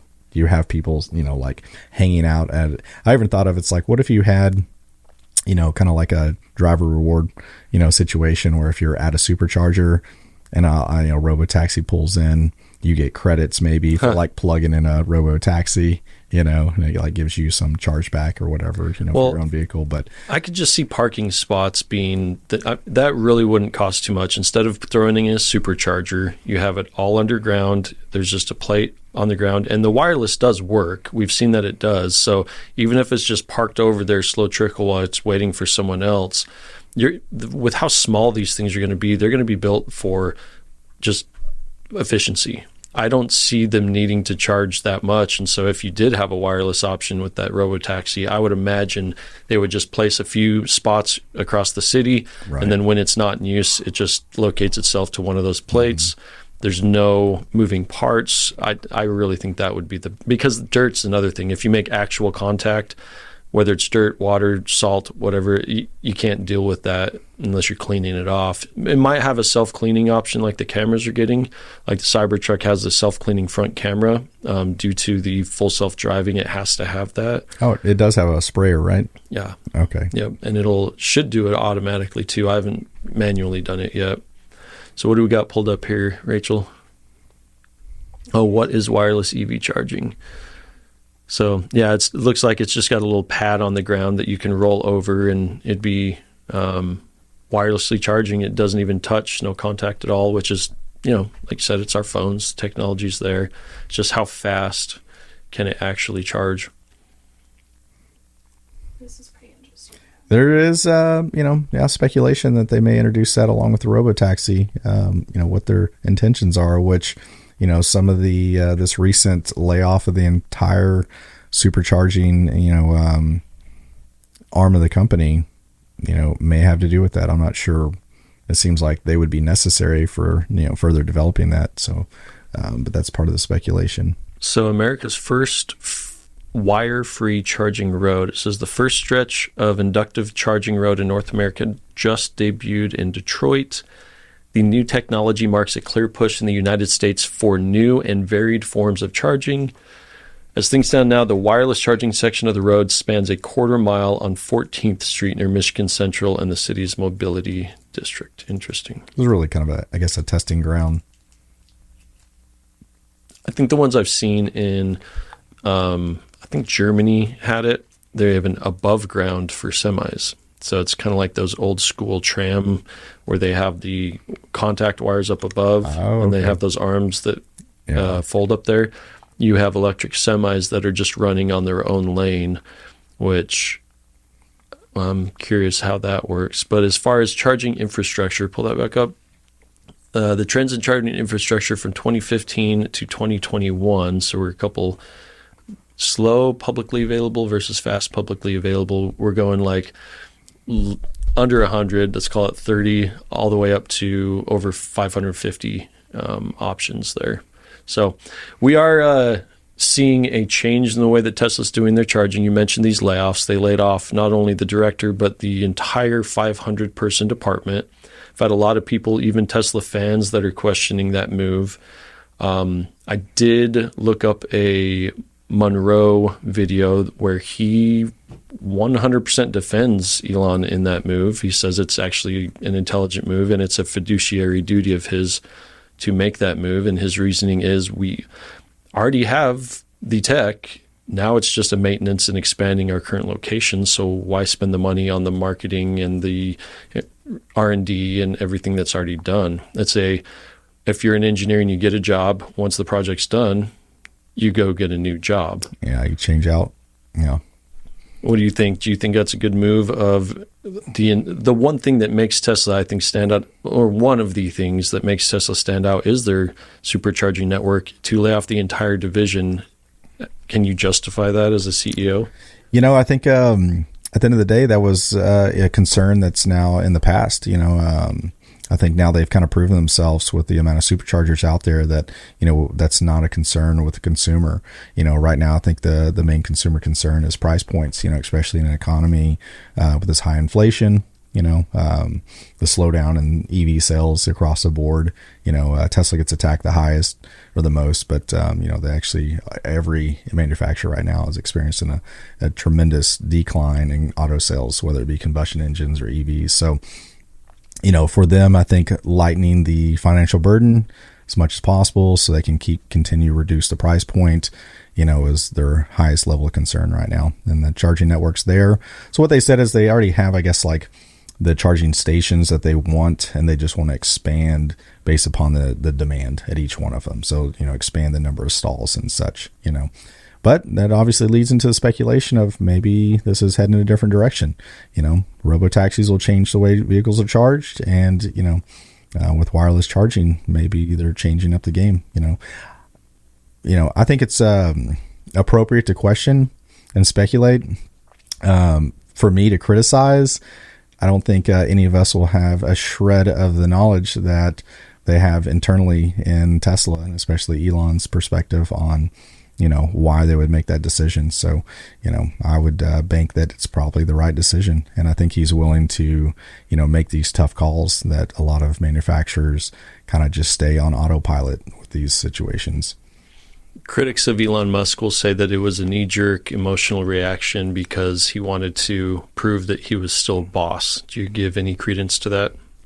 I think that's the same criticism they use on every decision that he makes. And I would challenge them to show what decision he's made that has been a knee-jerk emotional reaction that was unnecessary. It always seems like that at the beginning, but once we find out, years later, it was necessary. Or even revolutionary or very insightful. I talk about Elon Musk more than I ever planned to, and it always comes off as just like this sycophant, like he can't do wrong. And for the record, of course he can do wrong. He's a human. He grew up in a different culture, so we don't understand him as much. That gives him a little pass. He claims he's got Asperger's, so we don't understand him. For that, I'll give him another little pass. But I would put him in the same category as you and I and everyone listening to this show. He is a faulty human that has had a lot of leg up on some people, but not as much as others, and has done a pretty notable job for what he's been given. I know people always claim the whole emerald mine, gave him his start, but if you really look into it, I would challenge anyone to really look into the details of like how much money he actually got from his parents, what he had to do to get to the point where he was. And I'm not saying that, I'm not saying he didn't have privilege, but there's a lot of people that had way more privilege that have done far less. Yeah. I mean, he really came from, a single parent, and fairly humble beginnings, actually. Pretty abusive relationship from what I've gathered with his father, but I haven't really read too many autobiographies on him. I've really just little articles here and there, Reddit comments and links, but it seems that every time someone comes out with a drastic accusation if you truly look into the details of it. Sure, he probably has done some potentially fraudulent activity with his tweets about stock pricing and funding that they may have received that may or may not be towing the line of legality. Not sure whether I agree with that. As someone who likes the stock and likes the product, I don't have an issue with it because it benefits me. But you got to remember, he's also the same guy that said, "Hey, I think the stock price is overvalued." Somewhere around 2020, 2021. So he kind of just speaks his mind as well, and it's even still to went the up detriment. 100%. Yeah. So he is. I think SNL really highlighted how weird he is. He did not come off well on that, and you just can't discount the reason why you and I end up bringing him up often, because he's leading in these different, just industries that are super interesting to us. It's not just Tesla that obviously people know about, but a lot of people don't know about all the companies he's involved in. The Boring Company, which he hasn't done much with. I think they're going to be doing something in Vegas, I guess. They already have. They're actually expanding that. Is it usable? Yeah, I heard it's usable. Okay. Miami is commissioning them. And then Miami, isn't that like you're pretty much digging in water at that point? Don't ask me. Okay. And then, obviously here at the Cyber Factory in Austin, they're tunneling under the toll road. Interesting. Okay. And so that's how they'll transfer, the cars ready for delivery and everything.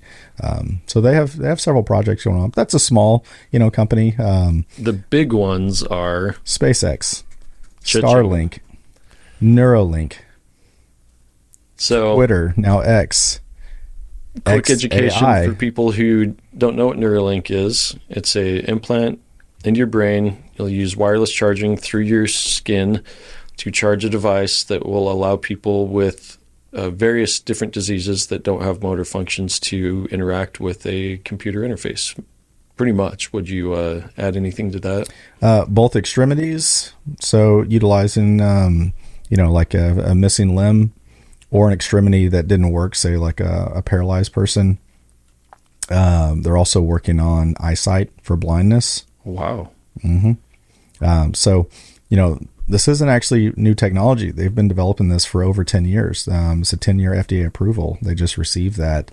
And so they have their first, human trial that's you can look up videos on and see how this guy, now he specifically is utilizing a computer. So, both extremities as well as a computer interface.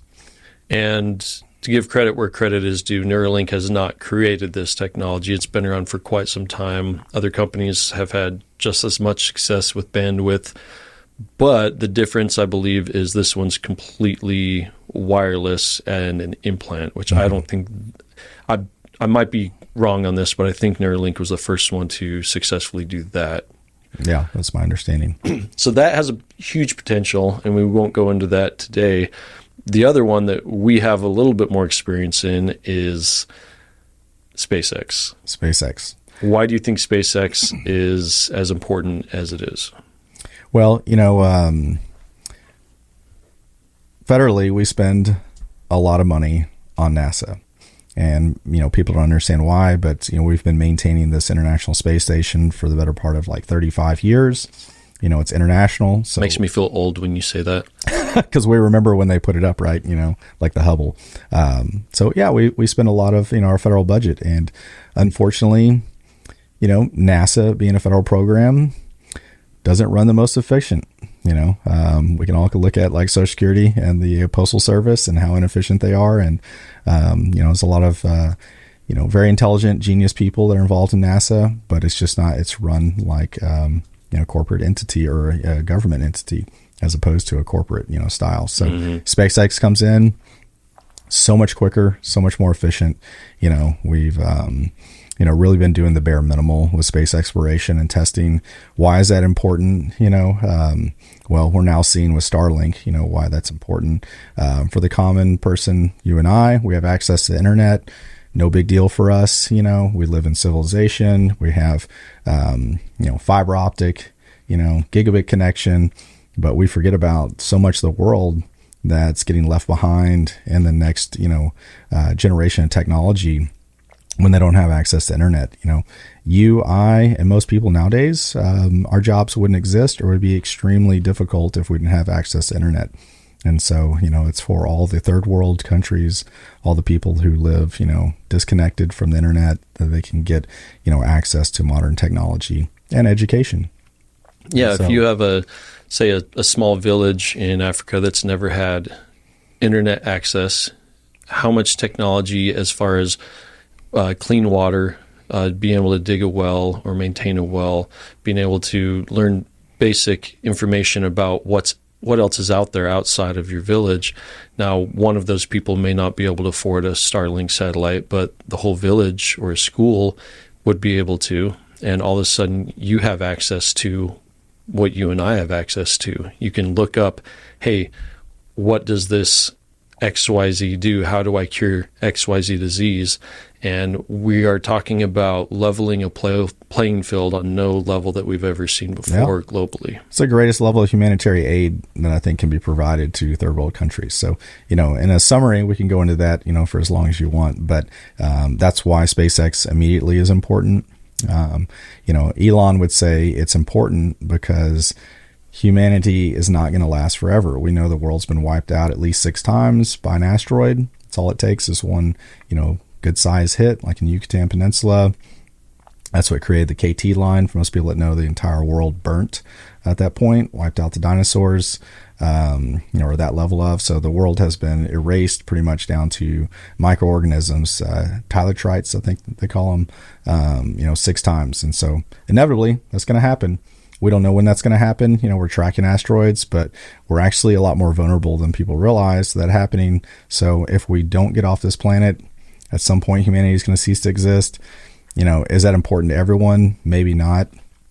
If you care about the future of humanity, it should be important, and that's Elon's perspective, is he cares about humanity. So he wants to see us survive, calls it the great filter, and whether or not we get to another planet. If we don't, we're going to be filtered out. And, does intelligent life exist out there? Maybe, but we haven't seen evidence of it yet. So we're the only thing that we know, that's existed. So why not preserve us? And, we have Mars as an option. It's actually, feasible to get there. And so that's where SpaceX comes in. So, for the doubters of Tesla, I feel like it's like, when you look at all the manufacturers that have existed, well, none of them are landing rockets, or re-landing them, And so to have, obviously a company that converges with, technology, engineers even cross between both SpaceX and Tesla, it gives me a lot more confidence in what Tesla's capabilities are, and obviously gives a reason of why they've been able to achieve these goals, like the 48 volt, technology and the steer-by-wire, and, what they've done with their cars, why they're simultaneously building the biggest rocket in the world that's going to land itself in the so-called chopsticks, coming up. And so, you and I have been to watch a couple of these launches. It's impressive, but explain to the listener what that was like. It's like a dream, really, is what it felt like to me. Until you go see it in person. I've actually never seen any other rocket launch, so I don't have anything to compare it to. So my first rocket launch, being the world's biggest rocket, is pretty wild. But, it really, like just stopped time for me in all, facets. I couldn't believe what I was seeing. I still, for days, I couldn't believe, thinking back, what we witnessed and what we watched. But, feeling the vibrations in your chest from 5 miles out, when you're trying to understand the technology and, how much thrust is being put together, and, seeing the thrust that coming off this rocket that's, 3 times the length of this rocket, which is already the size of a 40-story building. Yeah, it looked like one of those butane torches that you get to light a cigar, but the flame was twice as long, if not more, than the actual lighter itself. Yeah. And that lighter is almost 2 football fields. Or no, it's more than that. It's a 40-story building, basically. Yeah. Oh, so it was like 400 feet meters. So like 392 technically, but if you imagine a 40-story building taken off the ground. 3 football fields. Is that right? That can't be right. Well, a football field's 100 yards. It was almost 400 yards tall. Is that right? Do we have that right? 400 feet. So you divide that by feet. 3. So like it'd be like 1.25. Yeah, 1.3 football fields. Okay, that's better. That's better. I was thinking in meters, not feet. So you have not a skyscraper, but a 40-foot. I guess that comes down to, it was taller than any building in all of South Padre, which is where we stayed to watch it. You have something that's 140 feet tall. The flame coming out of it is this pure blue flame that's twice as long as that. Since light travels faster than sound, you see this thing take off and it's just silence. And it's so bizarre because you see this giant thing taking off, and then all of a sudden, like a wall, you get hit with a sound that I've never experienced in my life. It was palpable. My whole body, the ground, everyone around us was vibrating, and I can't even describe the wah, wah, wah. It was incredible. Sound is felt by your eardrum moving, and this is like turns your entire body into your eardrum. Yes. That was wild. So, for people, it's interesting how, when you and I came back and I was telling other people, friends and, neighbors and family and such, what we had witnessed, and they're like, what is this starship? And I'm just mind blown because it's so unique and so revolutionary that I feel like everyone should know about it. But there's so much noise in the world, so much distraction that, even this massive technology, being introduced, it doesn't hit the media like just crazy negative politicians and everything else. So it's wild to know that that's going on, and maybe even half the population doesn't know anything about it. Well, I definitely plan on going back for another launch whenever we get confirmation when the chopsticks are going to be reused. Absolutely. To be able to see that thing come and land. The booster's not going to land back at Boca Chica, is it? Just the Starship itself? I mean, to my knowledge, it was both of them. Both of them? So they have 2 chopsticks? But not immediately. So I think it's going to be in different trials, Yeah, there's no way they're going to try to... I mean, that would completely destroy the whole entire infrastructure. But I think because they're different timings, so I think it's like the booster would actually come back first and land in the launch tower, the chopsticks. And then at a later date, a time or whatnot, the Starship would come back and land in the chopsticks. Yeah, I guess in a real life scenario, the Starship, I imagine, is going to be in a low Earth orbit for a while to do whatever it needed to. Release a payload. Come back in. For now, while we're testing it, we're probably just going to be dropping them in the ocean a few more times, right? Right, yeah. Yeah. Which, again, I love how the media... not love, but it's so funny to hear like, oh, you went to the launch? Oh, what a disappointment. I'm like, no, actually, we should tell this story about how we just randomly found ourselves at the SpaceX after party where everyone's celebrating. They were so ecstatic about what happened, yet you go home and everyone's like, oh, yeah, I heard it exploded. I'm sorry. That's probably a bummer. I'm like, no, it actually did what it was supposed to do, and it was amazing, a huge success. Yeah, remember they were jumping off the pier, these engineers, they're just wild with excitement, because they told us they had, so many goals, and, they didn't expect to hit maybe not even half of those goals, and they far exceeded what their expectation was. So to them, because they're test launches, but we're used to like NASA where it's, you wait 20 years for development, spend tenfold the amount of money, and you've got everything, all your eggs in one basket, and it better succeed. Which I love the story of how we actually got to that, and this is a credit to you because you have such a way with like opening up to complete strangers and just reading people so well. We're driving along, and there's these 2 guys. They're all sweaty on the side of the road. You decide to stop, roll down your window, and say, hey, need a ride? Sweaty guys, that's my style. So they end up jumping in the back of the car. We know nothing about them. They're obviously drunk, and we drive them down and drop them off at the hotel. And they're like, well, you guys sticking around? And we're like, no, we gotta head on back. They're like, all right. They get out, they go in. We start charging the Tesla that you had rented. Ends up going to be taking like 50 minutes because it's like the old it's not like a supercharger, right? So we're sitting there deciding what we're going to do, and these guys come back down, and they say, "Hey, do you guys want to go to this bar down the road?" And we're like, we got the time, might as well. Okay, let's do it. And they're like, yeah, it's only a 20-minute walk in the heat. I'm like, oh, great. I'm going to be sweating my balls. I didn't even have shorts on. And because you picked me up, I wasn't even planning on going. You picked me up halfway through us going back home. But so I'm sitting there in like shoes and jeans in this like beach town walking 20 miles. And we each individually start having a conversation with one of the guys. They ask us what we do. We're like, I build homes. I do recruiting. And we're like, oh, yeah, so what do you do? Oh, we work for SpaceX.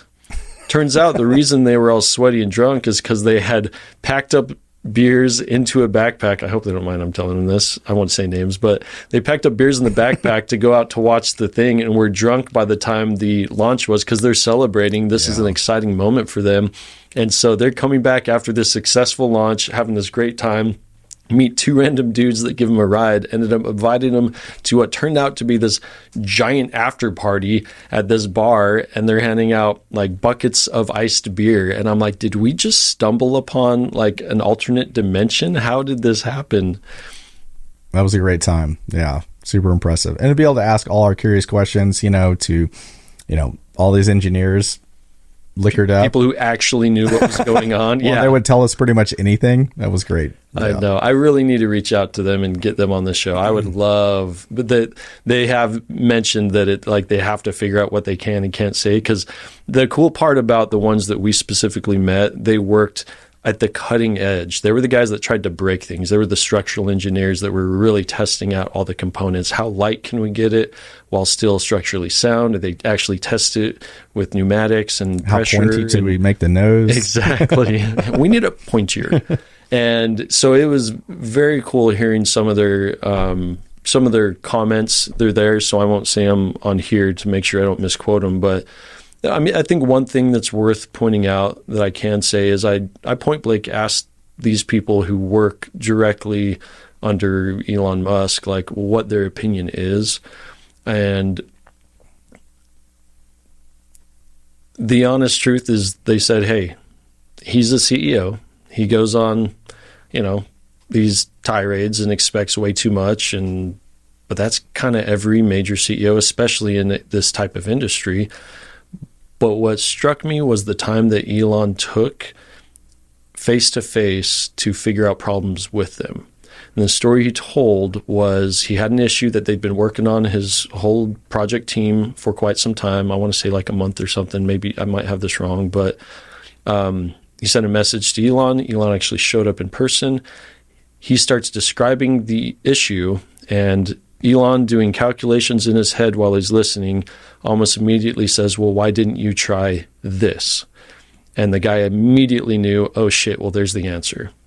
And so say what you will about his bombacity or all of the stuff he's done with X, whether you agree with it or not, he really does care about the companies he's running, and he does truly have knowledge that can...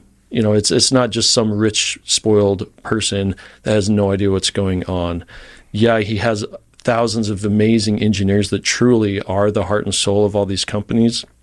But the fact that he is putting in time for these people and is able to listen to them and actually has some feedback that is getting him to the next level, I thought it was very impressive. Yeah.